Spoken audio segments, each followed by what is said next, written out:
Adam Hain's my name. I'm a councillor for Moreton Bay Regional Council. My division's the Caboolture area.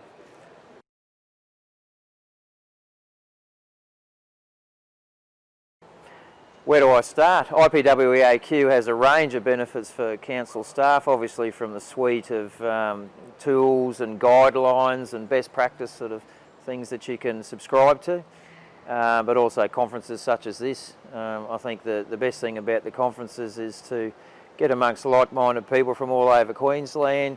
You can see their papers, and that gives you a reason then to flag them down in the hallway and find out their journey. If you've got a similar project or something that you have to do, you can get their contact details, and council staff, being council staff, are always willing to show and share and even get you into their town and come and have a look at their project if you need to. So I think, you know, that's what the IPWEAQ has always been about, so people don't double up. You don't have to necessarily do the same hard work that someone else has already done before you, but if you don't have the connections, you just never find out that somebody else has gone on that journey already.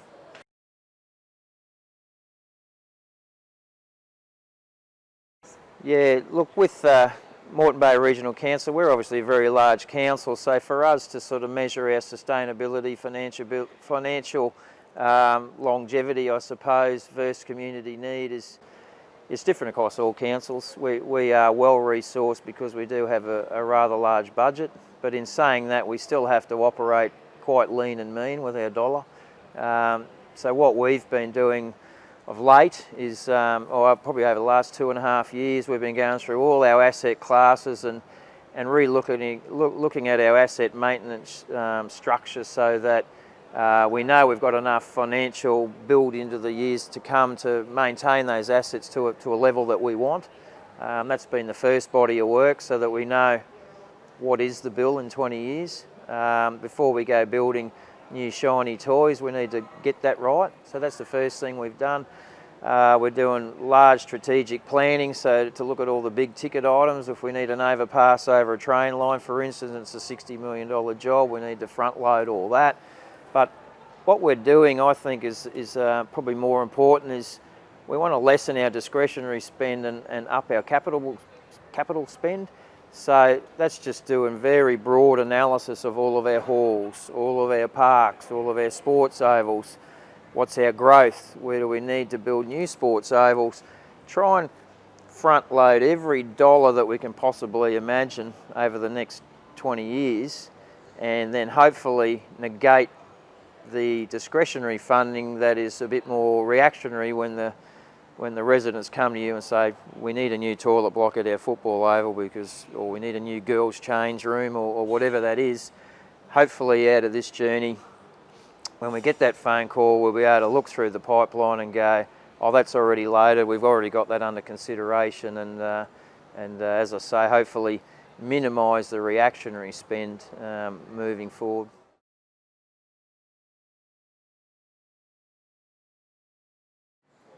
Well, 10 years is kind of the early mark for us, but then you got to project out over the 20 as well now, and everyone knows that now, because we've touted to be the second highest growth area in Australia through Moreton Bay, and with that comes major strategic planning of second inland highways that the state government have mentioned.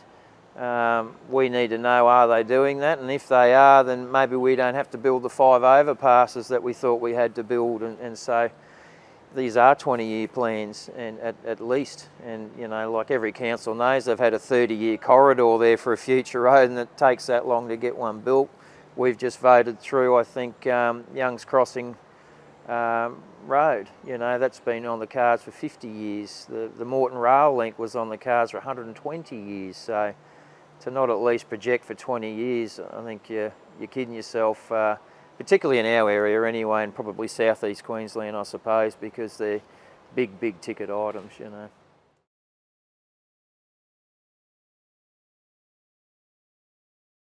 The challenges that we face, well, population growth, I suppose, is tough, and then you know, you can only attribute so much of that growth cost to the developer, so we have to build that into it as well. And that is kind of when you're getting the crystal ball out and imagining what that community will need. But you can only front load as much as you can and prepare yourself as well as you can, and try and remain fiscally sound so that if you do get anything a bit left field in that discretionary space, as I said, you're still covered for it. Population growth, well, we welcome it. We've got Caboolture West is probably the big ticket item for us, said to be 4 times the size of North Lakes. So, but it's a 30-40 year plan. So there and again goes, you've got to project beyond 20 years. But we've got a lot of infill growth as well, which is something the state government obviously action. They want to see infill, they want to fill in, get higher densities, all that sort of thing. For us, yeah, it's making sure the livability's still there. They're not just all, as we like to call them, crappy little estates with skinny little streets. And we've got to try and put a bit more thought into the livability and walkability and all the rest of it. And we are a regional council, but the densities are starting to get to the point now we've got to start thinking next level as well. But at the same time, the theories that you'll have here in Brisbane City Council, for instance, don't work where we are either. So is trying to find that happy medium. We find a lot of people now, if all you've got on offer is 300 and 400 metre blocks of land, well, they're all migrating to acreage because they don't want to live in that. Once they have that first child, they're going to acreage, and I'm building on acreage myself, and the neighbours either side of me are only 30 years old with a 2-year-old kid, spending $650,000. So it's a different sort of a landscape now, I suppose, where they don't want to live in the smaller homes. So you've got to make sure that you've got those buffer zones of bigger blocks and then acreages and that as well. So don't just concentrate on high density. Make sure that we've got a good broad offering,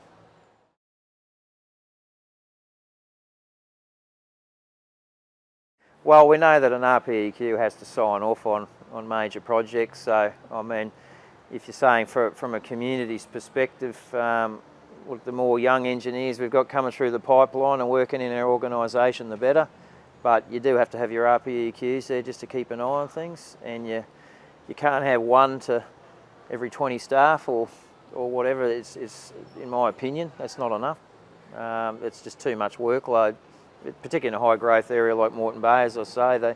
They just can't keep up with it. So then they're going over drawings and DAs and plans and that very quickly and not quite getting to put enough time into them. So I think the more RPEQs you've got in each organisation, the better. And for Moreton Bay, with a staff of 16 to 1800 and growing, I don't know what the ratio is, but hey, the more the better. Yeah.